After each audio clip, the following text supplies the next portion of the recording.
we've had an abundant amount of turnover. So fans of CBU baseball that have been coming out for a while, the names have changed. We're hoping the result stays the same. But I had Andrew Schulter, our SID, do some work on me. It's something like 80% of the runs we scored last year, and 80% of the homers, and 80% of the innings. And we got gutted. 7 of 9 position player starters, 3 of 4 pitchers, top 3 guys out of the bullpen. So while that's nerve-wracking, it's also been a little bit exciting because now they haven't heard the same recycled speech that you've given for 3 straight years, and there's a little bit of a newness to it. We say that now. We haven't played a game or done anything yet, but it's been neat. So there'll be a lot of new names, and hopefully the same result. I mean, this is a program that's raised the bar pretty high, even back in the II days. You guys really haven't had like a bad season, but with all the new players, what are realistic expectations as far as getting everybody on the same page and performing? Yeah, well, we're definitely trying to avoid that. We were cognizant of it. We saw, that last year was our window. When you speak in the coaching world, window meaning we had so many returning starters, and we had depth everywhere and on the mound and all those things. So we knew this year would be a transition year. We knew what was on the horizon for the university with the potential move to Division I. So we didn't want to make it all transfer junior college. We wanted to make sure that if we went young in some areas, in 2 short years, those guys will be juniors the first year we play a Division I schedule. So we're trying to navigate those waters of being a relevant, championship-driven Division II team, but be able to make the smooth transition to Division I. I think we've done that. We've added a couple transfers, but there's a chance we'll start 4 freshmen on the infielders at times. So there'll be some days that we'll look probably completely young and make mistakes of a young team. I'm hoping we can muddle through the waters early and just get better as we go and put ourselves in a position to be in the postseason and be a more experienced team at that point, since we won't have it initially. Coach, has that been a difficult thing to balance between trying to win right now and still thinking, okay, 4 years from now, what are we going to look like? Yeah, an enormous thing to balance for several things. First thing is for the the commitment to the senior class and the people that this is it for them. This is their last chance at playing. So those are the first group that I put my mind on. Those seniors, those guys like Zach Norris who've been to the playoffs 3 straight years, and now this is their 4th. So yeah, we tried to navigate what's in the best interest for the program with the potential move, and how do we give ourselves the best chance at winning now. And that's hard. And we feel like we've done a good balance of that. We feel like we have some internal guys that it's their time to be everyday players. We've got some new guys that we want to give experience to, and we brought in a couple. We got really lucky with a couple key transfers, especially on the mound. And if you're relevant on the mound, you can overcome some issues of youth offensively. If I was going to choose where to be young, I would rather be young position player than young on the mound if we're going to compete at a high level and try to win a D2 title, which, that's the goal with where we're at right now. With the transition to Division II, it seemed to go so smoothly for you guys. What did you learn from those couple of years that you're taking this next transition? A lot of the things that we've been implementing so far that you got to plan. I think we work at a university that always plans and plans ahead, and I think we've kind of adopted that philosophy that you got to plan for it, otherwise you'll get caught off guard with it. But at the same token, to reiterate, we've got 2 years to compete at a high level in Division II, and we don't want those just to wash away as we wait for Division I. And we really think we've struck that balance. We'll get to see that soon by next week. We start off with a good opponent, and our non-conference schedule is great. But when you write a lineup and you only have 2 starters in it from the previous year, and your whole entire pitching staff minus 1 starter is gone, you lose some fingernails. So we're optimistic, but we're anxious to see what they look like too. So, Coach, if you do some name dropping, who are the guys that you're going to lean on? Maybe a couple of these returners, but some of the new guys. You said you had some D1 transfers as well. 2 guys that had a phenomenal postseason run for our fans that watch us, Ryan Williams and Bryce Macy. They were they hit multiple home runs, drove in a bunch of runs. They were part-time players last year, turned everyday player at the end of the season. They're the mainstay. They're the two returners I keep referring to, the everyday guys. There's some guys that played a little bit last year too, Tyler Johnson and so forth and so on, but those are the returners. Ryan from Redlands East Valley and Bryce Macy from Paloma Valley. On the mound, we returned Travis Booth, who was our four-starter last year. We pushed him to the bullpen. We think he's going to better suit us in the bullpen starting off the season. And, we're hoping that Garrett King, the transfer from Nebraska, can step into the shoes of the Tyson Miller, Dylan Stoles, Trevor Oakes, Caleb Dirks, Adam Hofaggets of the world, Jeremy McDonald, the recent pro success guys that we've had, and give us a true number one, along with Justin Montgomery and Logan Reinhart and Andrew Bash. That will kind of fill out our pitching staff, which I think is probably going to be our strength if I predicted something. When you were talking to the incoming freshmen, what could you say about, hey, if you come here, potentially we might be moving up, or how did you guys? Yeah, you had, we really stuck in the now, and we had to address the rumor. The rumor was out there, so we said it is a rumor. I'm sure this is something that's going to be looked at, but you need to make your decision based off of where we're at now and what we're doing now, and because that could change, so we covered the rumor but made no promises to where we were going to be. Was there a concern again with the freshmen coming in? If they're looking ahead, okay, I'm going to play a D1 schedule in a couple of years, but I'm not going to be able to be in the postseason yet. Did you have to address that as well? A little bit, yeah, and I think that's partially to why we're not throwing in the towel on these next 2 years. If it's the next 2 years where we can compete for a title, we need to, we need to make a go at these 2 years. We pitched to more of those guys once it's out that they're going to be part of the transition team, the inaugural team.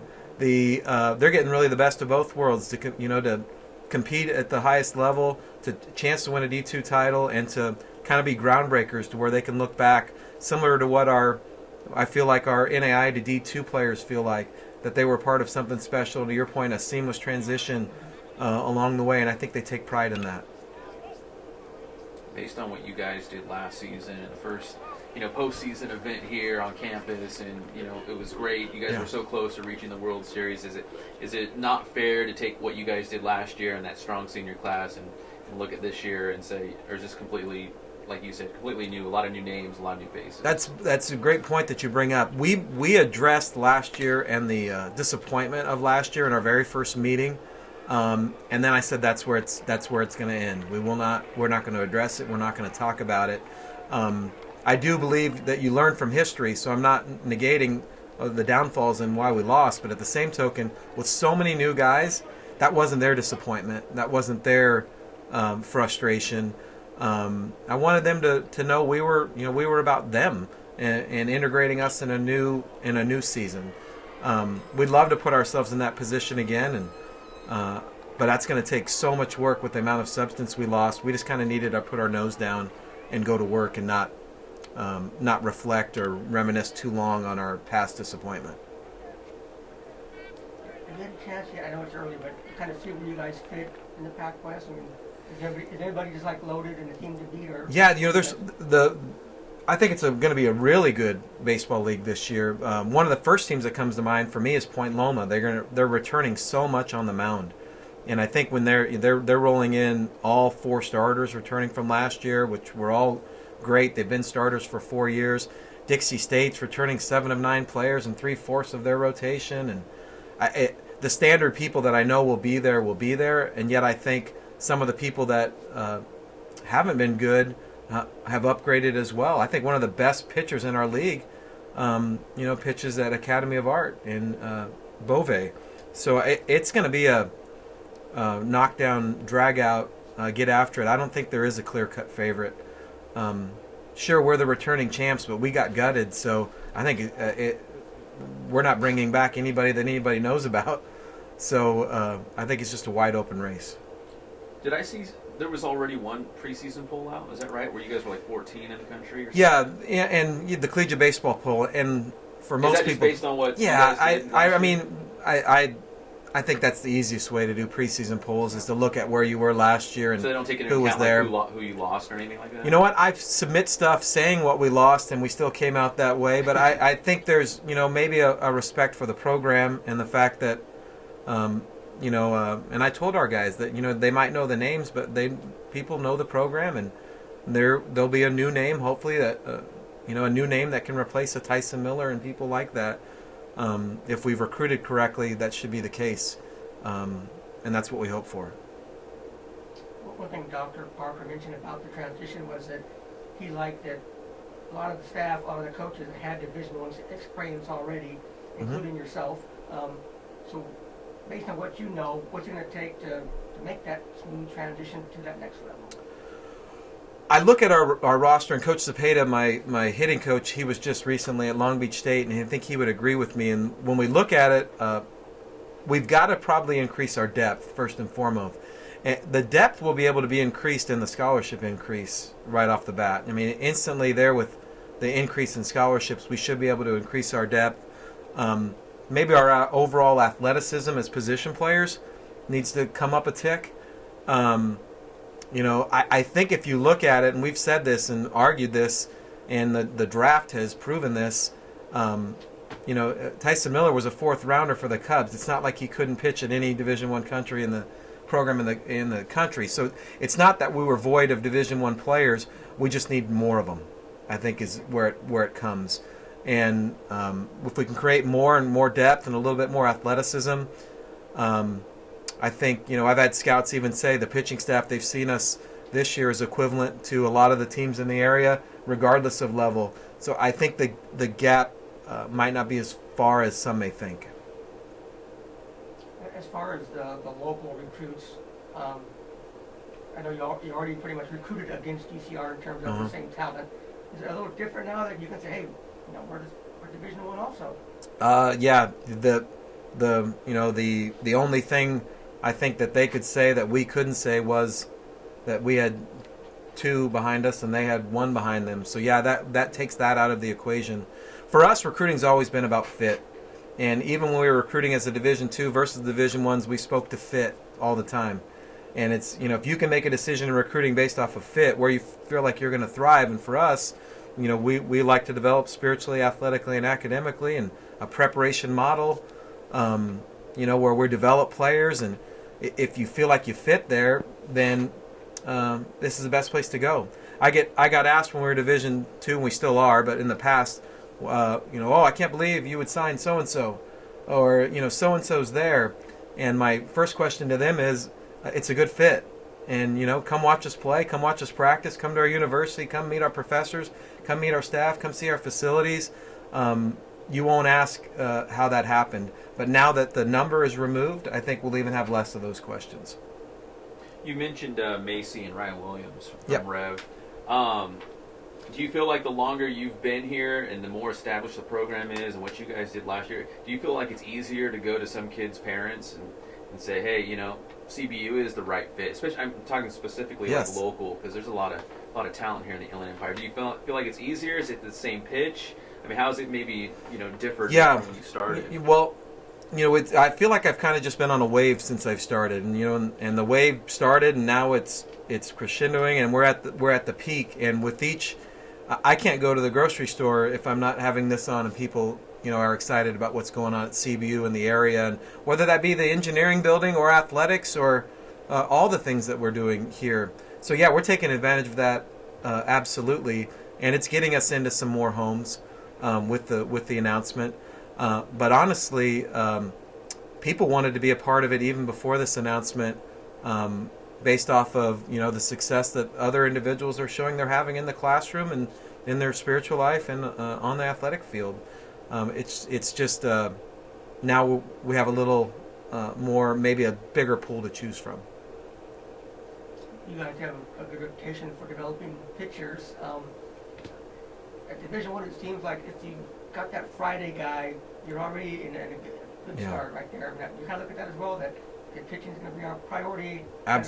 Yeah, absolutely. As long as I sit in the chair as a former pitching coach myself, and as a pitching coach who's a head coach, the pitching is going to drive it's going to drive the program. It Major League Baseball kind of shows you that the same way. Those are the guys that are sought after the highest and paid the most for the amount of time they work. It's people aren't going to ever debate pitching and defense wins championships, or very few people are. So yeah, our main focus and resources start on the mound, and then we build after it. That's not to say we haven't had productive offenses, in the sense, we're a little bit we're not the typical California collegiate team that's a lot of times known for the small ball approach or moving guys around or do it. We sit and we hit, and we're going to continue to recruit that way even through this transition. Our 3-hole hitter is not going to drag bunt in the first inning. I just philosophically don't believe in that. So yeah, we're pitching heavy, but we're still going to be recruiting more athletic guys that can drive the baseball too. I'm just curious, is like Macy and Williams like your 3-4 hitters or 4-5? Yeah, there's a couple different lineups we've been playing with today in the inter squad. Macy's 2, Williams 3. Okay. So Williams could roll to the 1 spot too, just to create a 5th at bat. Not be a traditional leadoff guy. Field, or? He's in center field. He is? Yep, and Macy's behind the plate. So. Can you break it down by position a little bit, right? I mean, I Yeah. know it's kind of early, but again. Yeah, it's kind of like, we're going to start a true freshman at shortstop, Alfredo Rodriguez from Fontana. The competition at second base is between Sheldon Borson, Kyle Oyama, and Luke Navigado from Poly. First base will be Andrew Bash from Palm Desert, or John Glenn from Thousand Oaks. Andrew Bash will be our 4th pitcher. So, early on in the season, we'll only need 3 starters. Third base right now is a freshman from Hart High School, Nick Playa. Center field, Williams mentioned, Macy behind the plate. The outfield is tricky. The outfield is a complete rotation. It could go left-handed, it could go right-handed. The names in that mix are Brian Room from Redlands and Zach Norris from King. Those are the left-handed options. Right-handed options, DJ Porter from Rancho Cucamonga, who started in a playoff game, and Michael Mora. And then there's Tyler Johnson, who's a senior that can play outfield first or DH. I'm sure I'm missing somebody else in there, but you can see it's when you lost so much, the names I know I'm going to write in, are Macy and Williams and Rodriguez at short, and beyond that, it's going to be kind of a matchup-driven approach to how can we score 4 or 5 a game if we feel like that's going to win. The pitching rotation, Garrett King will throw opening day. Justin Montgomery from Norco will go game 2. Logan Reinhardt from Rancho Cucamonga, freshman, will throw 3rd. Bash will be 4th. And the closer will be a transfer from Cal Poly Slow, Andrew Bernstein. He'll be set up by a whole slew of people, but most notably Brody Robinson and from Rev and Travis Booth, who Travis and Brody are our most experienced returning pitchers. It's not really a philosophy change, but we are if you watch the postseason, lack of maybe bullpen depth got to us a bit, so we're trying to shore that up a little bit by moving those 2 guys into the 7th, 8th, 9th inning with Bernstein. It's a mouthful, but that's kind of where we're at. When you guys were, again, the D2 transition, you had a couple of years there where you played in the National The Christian College. Is there anything similar to that you guys can do? Or? That hasn't come up yet. I had that question asked from somebody else, and honestly, I haven't heard that. I don't know if that's an option. Currently, right now, we're trying to get ready for this season and fill a 2019 Division I schedule, so I feel pulled as is. So we haven't gotten there yet. That was kind of a big deal. I mean, the It guys was. knew they could play for a championship at the national It was level. perfect for that transition from NAI to D2, in the sense, especially for us, because we had a championship level team that year that could have competed at the NAI, and it gave them something to hang their hat on. It was wonderful, tremendous opportunity, and something those guys cherish, as do I.